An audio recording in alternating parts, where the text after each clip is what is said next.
Good evening, folks, cats, and everything in between and beyond. My name is Roy, the host of Mahapanies, the only host, as far as I'm concerned, in the history of the internet, who fully and wholeheartedly admits that he has no idea what he's talking about, but he keeps trying, and he's going to keep trying. You know why? Because I love this team.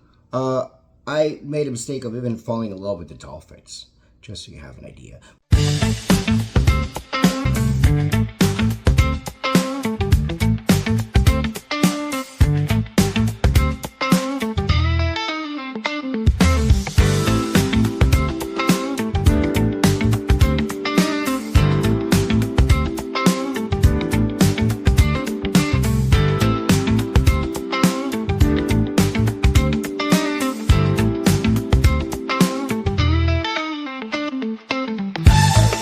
Welcome to Mahapenny's Miami Heat and More podcast. Let's welcome our host, Roy. This is my Worthless Half a Penny, episode 46. The Heat's extreme fluctuations. The Heat is quite objectively a bipolar team, even psychologically speaking. That definition is going to kind of fit. And I'm recording this this evening. I've been sick the past 2 days. I'm recovering a little bit right now, and I feel a little bit better. And I know that this is the opportunity, right? We're thinking of always doing sets of 5 games, but in this case, we did 6 last time because of a back-to-back. Well, we're gonna have a back-to-back again in the coming weekend. So just because of that situation, it's better to just do the very pivotal, essential, important set of 20 games. And the reason for that is this. I don't remember what it was, but it wasn't this year. And I don't think it was last season either. I think it was a season before that, in which I read Cooper Moorhead's article, and he said how statistically close the teams tend to be after the first 20 games compared to the entire season, to the full season, after 82 games. And we can say that that pretty much applies to what it was last season. We were pretty much at 500 last season. And we ended up the season, if I'm saying, 44 wins, right, last season, which is what 3 above 500. That's pretty much where we can kind of expect us to be this season if we're looking at these statistics and if this actually applies, because it doesn't apply always. Obviously, there are teams that do a lot better in the second half of the season and end up in a very, very different place. Thinking about that, what was it, 11 to 38 or something? I don't remember that, but then they actually flipped it, and the Miami Heat ended the season with a 50, with a 500 record, and they didn't qualify the playoffs because of the last game. So in any case, it's not always the case, but it's a lot of times the case, right? Statistically speaking, 20 games are the first really important set of statistics that we have. And what's funny and interesting is that in these 20 games, we had the game of yesterday, which was a massacre. I honestly almost felt bad for the Lakers. Look, I'll say this. The Lakers, to me, are not a big rivalry. To me, right? To other people, the Lakers are hated. I don't have that feeling toward the Lakers. I honestly don't have that feeling toward any team in the NBA other than the New York Knicks, the Brooklyn Nets, but as a side piece, right? Not as an actual main rivalry, but the Celtics. And the Celtics, just because, number one, they're green. Number two, we've been in the ropes with them for the past 5 years, basically being, hat to hat with them, and then they just got the better opportunity and the better team in the last season, and then they are pretty much on track to at least attempting a repeat, just like the Nuggets were on track last season to at least attempting a repeat. And so that's the only rivalry I have. So I don't hate the Lakers. I certainly didn't feel sorry for them, but I don't hate them. I just think that it's hilarious. I think that, especially toward up until, let's say, half of or part of the second quarter, this was still kind of an open game, right? 10 points difference, but still kind of an open game. You kind of feel like, oh my God, I'm not feeling comfortable. I'm still, as Andy Nichols said, I'm still wary. But then all of a sudden you see they're not defending. We're getting whatever shots we want. We're getting whatever cuts we want. we wanted. Sorry, we're getting assists that are amazing, but that don't usually work, or haven't usually worked against other teams and better defenses. So obviously, we do have to say that the Lakers, even with AD on the floor, they like I said, mainly it's not a team that I hate, and I think that we're missing a couple of important pieces, but none of them essential, and we just completely and entirely nullified, canceled AD, which is amazing. And that goes to show that Bam, who was in the middle of the pyramid, is no longer going to be in the middle of the pyramid. When I wrote this, he was in the middle of the pyramid, and then I had to rewrite the script today. So after 20 games, we are 10-10 overall at 500, 5-4 at home, 5-6 away, 7-8 versus the East, and 3-2 versus the West.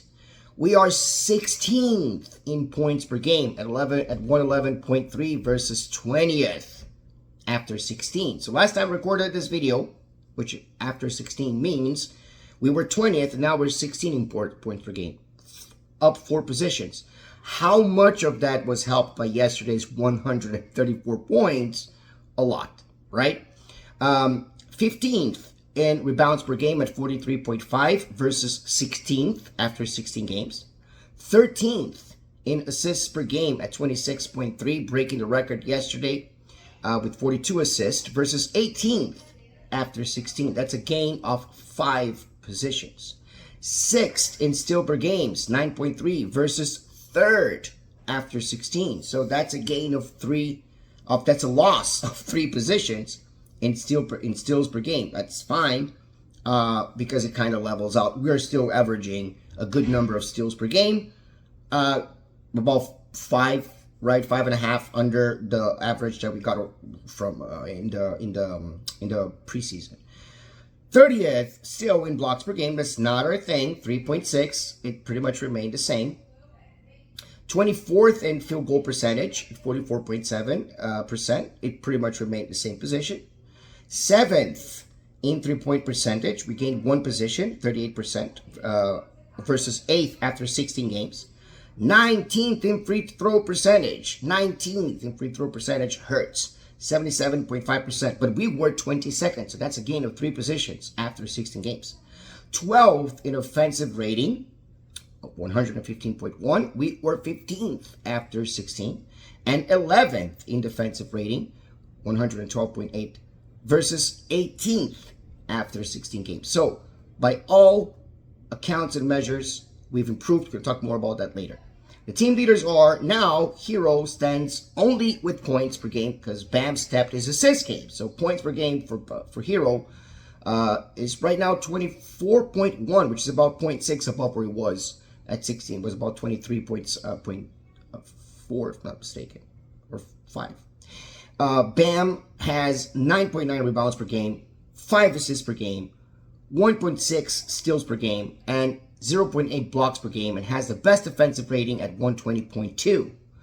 Butler leads in field goal percentage at 54.8% and offensive rating at 135.8. Highsmith now is the leader in three-point percentage at 42.6%, not much in front of Hero.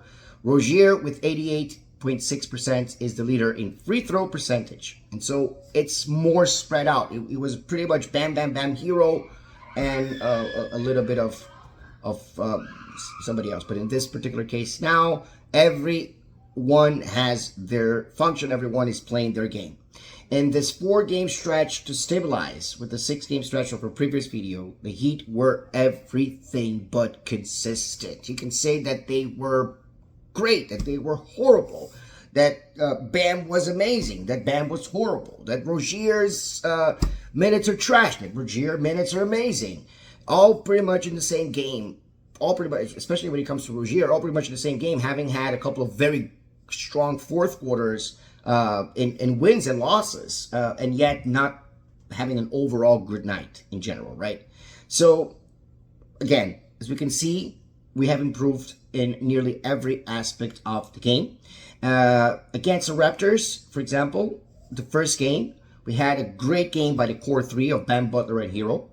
Then the Raptors did not seem to find it incredibly difficult to defeat us up until the final moments of the game in the second game, in which Bam played horribly, in which Butler was a no-show. We proceeded then to be humiliated by the Celtics, not having a great performance, but meaning they were not having a great performance, but we underperformed them as casually as chickens cross the streets in those, at least my son's still telling that joke, so I guess that joke is still going around. We made the Lakers look like a scrimmage high school team. That's the reality when it came to the Lakers. So we had 2 great games and 2 very bad games in this 4-game stretch. So because we had a 41-point victory over the Lakers, tying a franchise record, by the way, 24 3-points made, breaking the assist record at 41 assists. The second time we scored 21 plus triples in 4 games, by the way. I believe the stats become a little bit more padded in that sense, but that's fine because, again, this is the second game in which we shoot the ball extremely well. We didn't shoot the ball well against the Celtics, but also a very low volume. I think it was, 38 attempts, if I'm not mistaken? We got 4 of 38 attempts against the Celtics. So what matters now is that we are playing exactly like a 500 team, which is worrisome, but at the same time, we have some good things to look at. One of the very good things to look at is Hero's season. I was watching 5 Reasons Sports earlier today, and they still say the same thing that I believe. I think Hero has a chance not only to be an all-star, but also to be a most improved player. But the Heat need to stay in the top 6, and we're not there yet. We are 1 game only behind the 6th place. I forgot right now what it is. I don't have it in front of me, and I'm not gonna. It's fine. That's what it is. That's what I do. I talk about things that I sometimes am not. They're not in front of me. I'm not aware. I'm not thinking about it. That's fine. It's all good. I'm more focused on the Miami Heat and other teams, so I'm not the one that's going to be able to talk about how other teams play as well as I can see how we are playing. And I can see that Hero is just having an amazing season. He's shutting everybody up, and I think that's a great thing. As far as my penny rants, now, not many, really. The main thing that I have to rant about is our inconsistency. It's the fact that we fluctuate so wildly. It's the fact that we have nights like yesterday in which we shoot the ball amazingly well, and we have the nights like the ones against the second game against the Celtics and again in the second game against the Raptors, in which we shoot the ball very poorly, and that sucks. That really sucks because that just shows that unlike the Celtics, that pretty much every game, even if they underperform, they're still going to bring what is considered an A game against every single other team in the NBA. We're not able to do that. So that's the part that is the only rant that I have. It's not even a rant. It's just number one, stating what we already knew coming into the season. It's not surprising.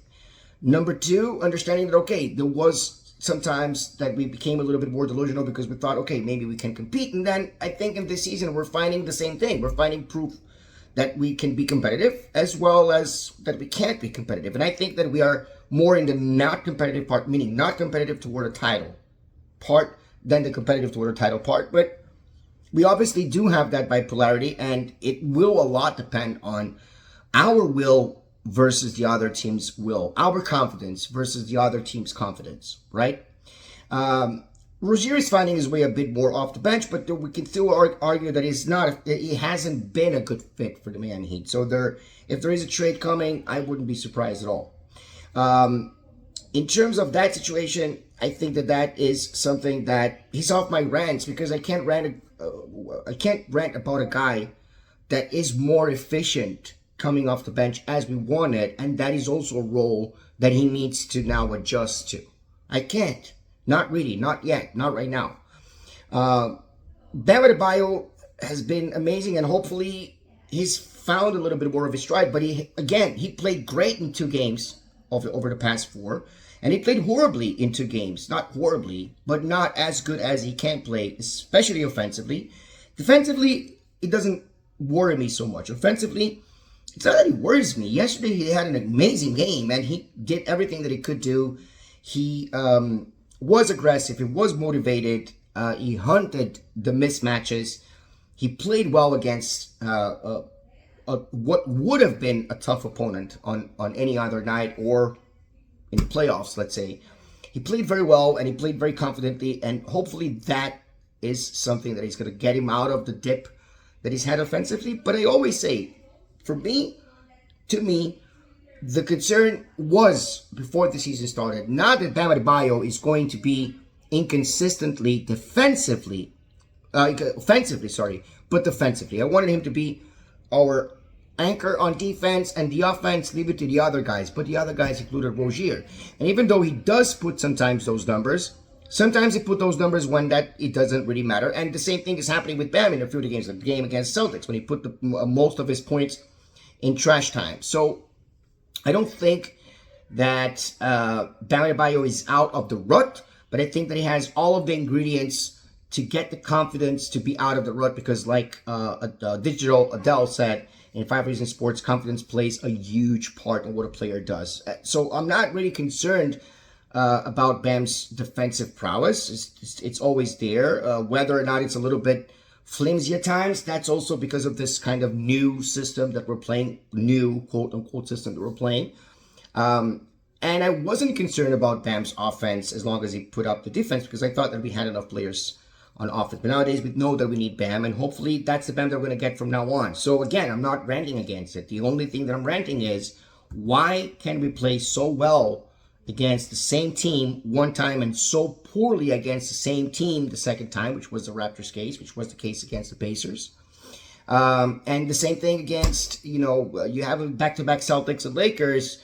The Celtics make us look like, a very, very bad team, considering all things considered. And the Lakers make us look like, a 5-time NBA champion. It's just very, very bipolar. We are manically efficient on one hand, which is basically what's going to be at the bottom of the pyramid, right? And we are depressingly inefficient on the other end. Now, as far as the Pennyworth theories, we are a little bit past that point. I think that there is going to be a trade that includes Rozier, possibly Jay Rich, either 1 or 2 trades. And then we're going to get a couple of pieces, probably pieces to just basically adjust the rotation, such as a Crowder was, Iguodala, and PJ Tucker, right? So I think that those are the kind of trades that we can expect before the trade deadline, or by the trade deadline, for the All-Star games and festivities, right? That's basically what I think that will happen.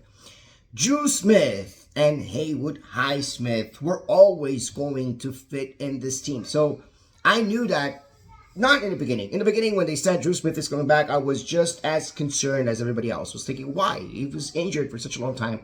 I didn't see any upside to Drew Smith up until, I don't know who said, but I think it was Brady Hawk, and he showed a video of how many interceptions this guy got us up until he got injured, that freak injury last season. And then I understood Drew Smith needs to be a part of this two-way roster, and he was, and he's showing that he belongs. Haywood Highsmith, when he was starting last season, I didn't like him. Honestly, if it's not for his defensive prowess, I would say no, I don't like him. But he's become a lot better. He's also grown. We already know that Duncan Robinson grew as well. So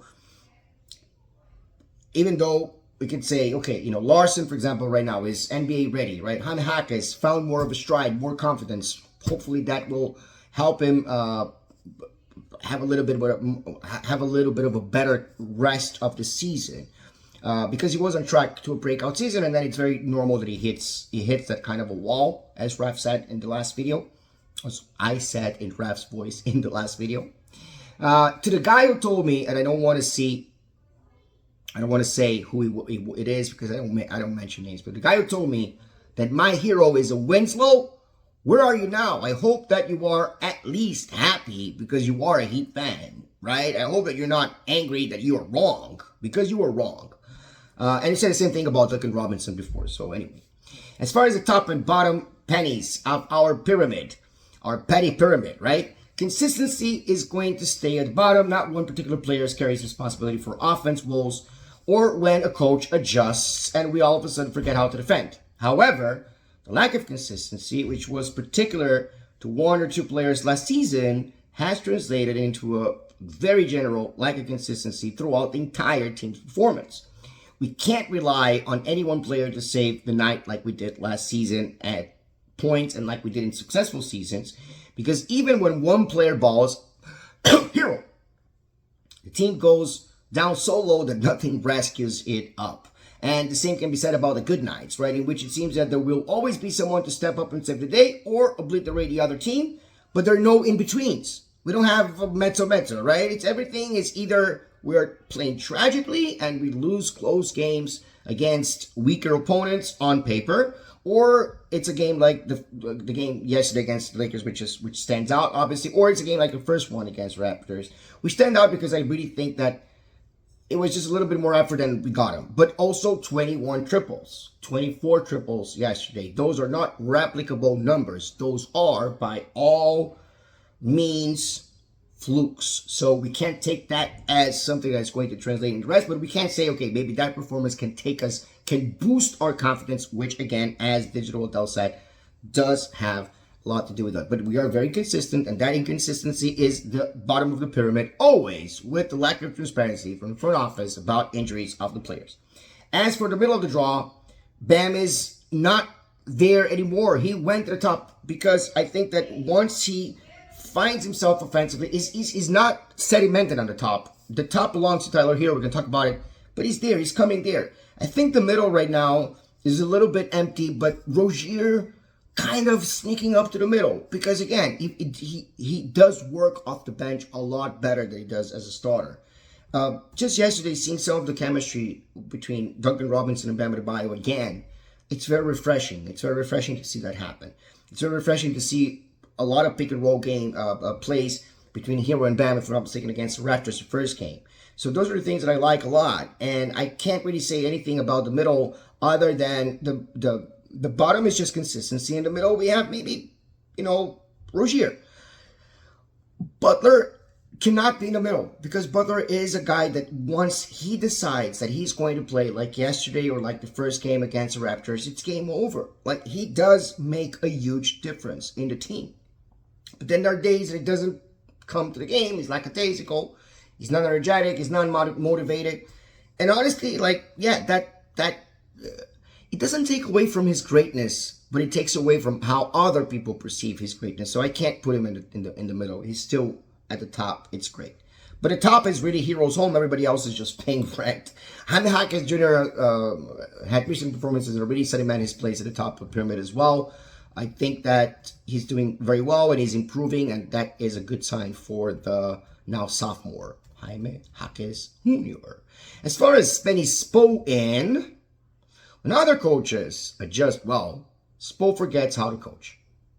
That is not a statement from this season. This is a statement from when I can remember.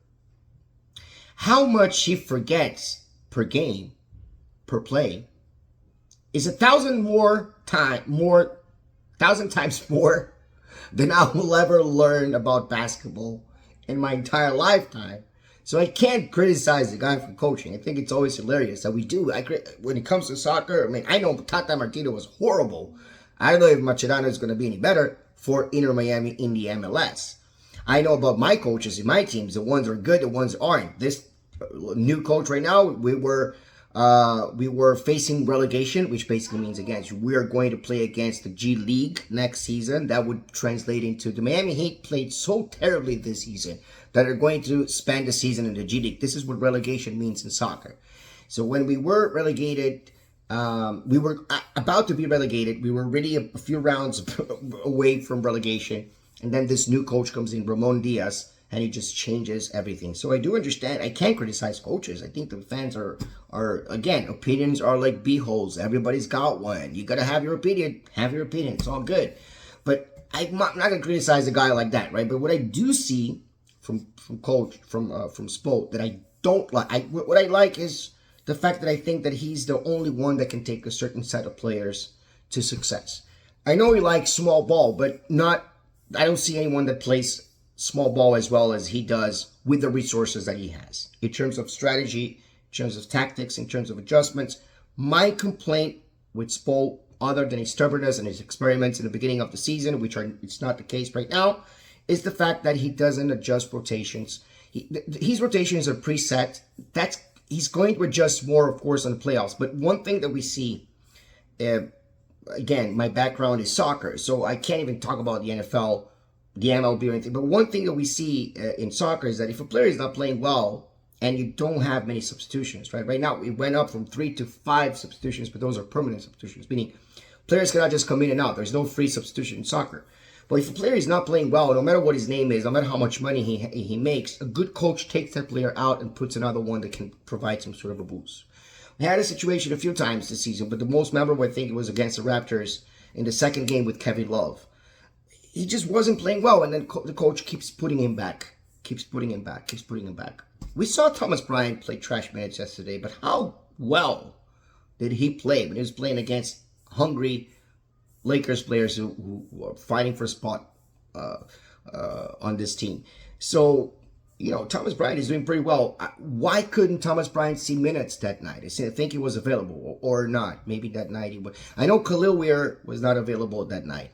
And that was not a possibility. I'm not sure. I think Thomas Bryant may also have been out. I'm not sure. I don't think so. I don't think Thomas Bryant was out. I don't think he's been out. It's just been a no play. So yeah, great for Spo. Great on Spo for having taken Bergier. Continuing with my rationale now, and by the way,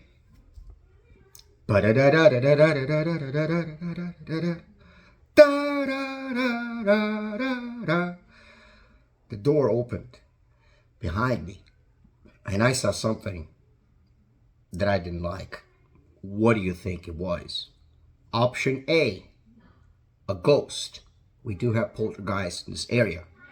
Option B, my soon-to-be ex crawling on all her fours. Option 3, or C, I don't even know if I'm doing letters or numbers anymore, an alien. Well, in any case, I was saying good on Spo for taking Rozier off of the starting lineup. Good on Spo for giving reps to Burks because he deserves those reps. For giving reps to Larson because he deserves those reps. So that's the part that I'm going to say again, right? As it pertains to Spo, right now, no complaints other than do not be stubborn when we're losing a game. You can put somebody else, inject somebody else in the lineup who's going to do better. And in the last case, like I said, it was Kevin Love, right? As for my penny clairvoyance to finalize the game, before getting to game 25, we played the Suns at home, the Cavaliers on the road, the Raptors at home, and the Pistons on the road, the Thunder at home. I don't think I'm missing anything. After the Thunder, if I'm not mistaken, is the Brooklyn Nets. This is not as tough a stretch as I thought it would be because they added a couple of games to our schedule. So I predicted a 3-2 for this stretch, but we only played 4 games, and we were a 2-2. We might be 2-3 because of the Suns, but we can beat the Suns. We already beat the Raptors. We already beat the Pistons, and I think we can beat the Thunder. It's the Cavaliers because of the way that they're playing that I think is our toughest matchup. But again, we can easily go 0-5. We can easily go 1-4. We can easily go 2-3. I, however, think that this is an opportunity for us to salvage and not get into the deep hole and get to 4 above 500 or 3 above 500 in this case, and end these next 5 on a 5-1 run. Other than that, I want to thank Ref immensely for taking care of not just the YouTube channel, but the Facebook page, Mahapanis, but the TikTok, Mahapanis8, the Instagram, Mahapanis1, but most importantly, really the Facebook, and the fact that he's doing those cuts, is finding the videos so that it's our videos and we're not just repeating somebody else's videos. He's trying to take a fresh look at the game from his own perspective and make those cuts. I appreciate immensely. Appreciate you for. I know you're going to be more participative in the future. Appreciate Andy Nichols for the great comments, even though he's probably not even aware that he's featuring in some of my videos. I'm going to have Andy Nichols provide his opinions, even if I have to ask my opinions before the game and just put these are Andy's Nichols, because it just fits so perfectly with the name. In any case, stay safe, stay dry, stay as happy as possible in this complicated world of ours, and let's go Heat!